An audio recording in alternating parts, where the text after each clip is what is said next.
Hey, how's it going, everybody? Welcome back. And so, yeah, I'm really trying to make this video without making it 25 minutes long. I don't think anyone would really sit through 25-minute long video because, yeah, that's just the way my channel is. So, trying to consolidate and condense everything down to a more manageable video to watch. But I do ask that if you guys could stay all the way through this video to hear everything that I have to say before passing judgment on what I'm saying. I mean, that's just one of my pet peeves. It's like hear everything I said before you start picking apart what I said and start giving the feedback. For the longest time that, people know me and they know my guess favorite phones are Google Pixels. And I want to say that my favorite phones, it is the phones that I choose to use and love using. Okay. I love the experience that I get with Google Pixel phones. I mean, it's not for the same things. It's not always camera or any of that. Really, it's all about, what you can do with them. I mean, you guys know I have a custom ROM on this, right? And I am a big backer of the Android community. So it's not just Google Pixel phones, but like the Android software, I really, really enjoy. The Google Pixel phones and the hardware and the things that they provide, I think is amazing in itself. The fact that at Google I/O, I know a lot of people felt Google I/O this year should have been called Google AI. Even I said the same thing. They should have just called it Google AI. But I didn't mean it as a diss or slap to the face to Google. I meant that as like, you're heavy on AI. You had a lot of things to launch and talk about AI, like just being just I guess a pun intended type title, right? In Google AI 2024 would have been so cool. But we see what they're doing with Android. We see what they're doing with AI. Um, and I don't know about everybody else, but I am excited for these things. Like, yes, I know that we do have to have checks and balances and limitations when it comes to technology. We don't want that pretty much overtaking our lives. But when you see the development of technology and stuff like that, like, I don't know about you guys, but I get excited for it. Like, even the smallest things like AI and the advancements that Google has made in AI is just, to me, it's amazing. It's like, whoa, I'm going to be able to do that, with like, wow, all that is wrapped up in this tiny little package here, the Google Pixel, right? This is the Pixel 7. I don't have the Pixel 8. I know some people would be like, well, you're not a true fan if you didn't run out and go get the Pixel 8. But no, I mean, I guess if you look at it that way, that you have to run out and get every new phone that comes out to make your claim that you are a fan and you do enjoy using them. But for me, I don't feel that way. Like, do I want a Pixel 8? Of course. Yeah, I do. Eventually, one day I'll get one. Do I want the Pixel 8a? Yes, of course. Eventually, I will get one. I don't, and that's the thing that I like about it. I don't feel like I'm left behind because I'm using a Google Pixel 7, or if my wife gave me the Pixel 7a that she's using, if I was using that, I wouldn't feel like I was left behind or anything like that. Like, my insight to Google Pixels has, in my own mind and the way that I see it, has drastically changed, especially when I started, picking up other devices to use, like, my iPhones. Like right now, I mean, I'm using an iPhone 11 alongside my Pixel 7.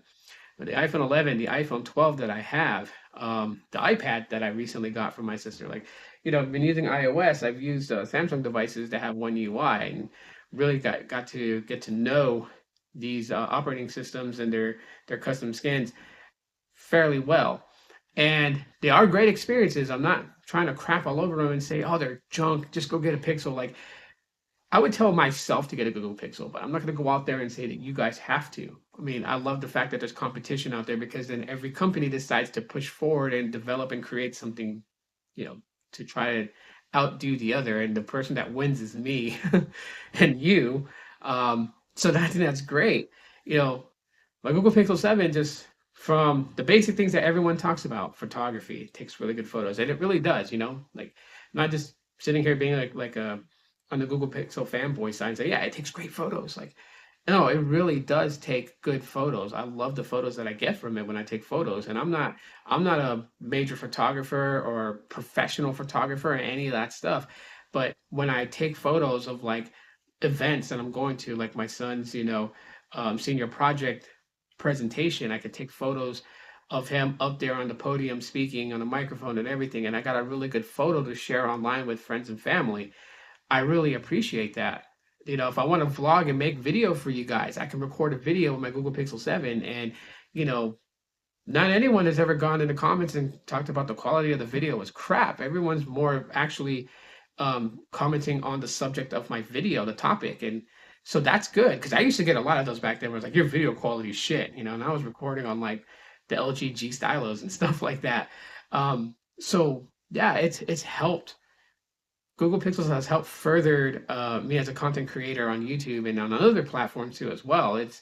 It's done that. It's an intelligent phone. I can ask it questions and get the answers without having to pick up the phone and type in. I just call for it and just ask my question and listen to the response back. It's super cool. And even with, Google Assistant now being updated and now we got Gemini on our phones and using Gemini and everything is just even better.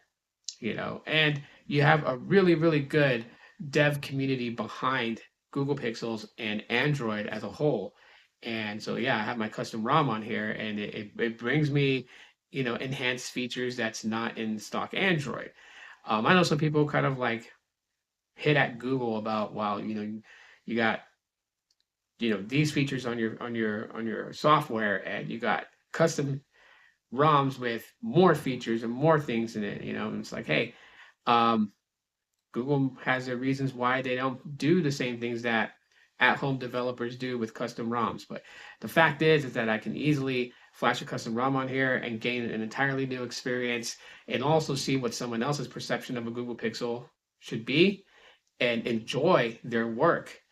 At the same time, too, I can easily revert this back to stock Android with just the Android Flash tool on my computer. I don't even need anything else. Just reflash stock back in and it's good to go. My whole insight on Google Pixel has completely changed. This is not for, I guess the young generation calls it clout. It's not for that. It's just really my experience. Every time I make these videos to give you guys an updated review on any of the Google Pixel phones that I own, it's to share my experience and how I feel about the phone and using it. And so, yeah, I'm not asking to be a Mr. Pixel or a King Pixel or, a Jester Pixel or Squire Pixel. You know, I'm just me. I'm just Tito. And Tito happens to really like Google Pixels. That's really all what sums it up.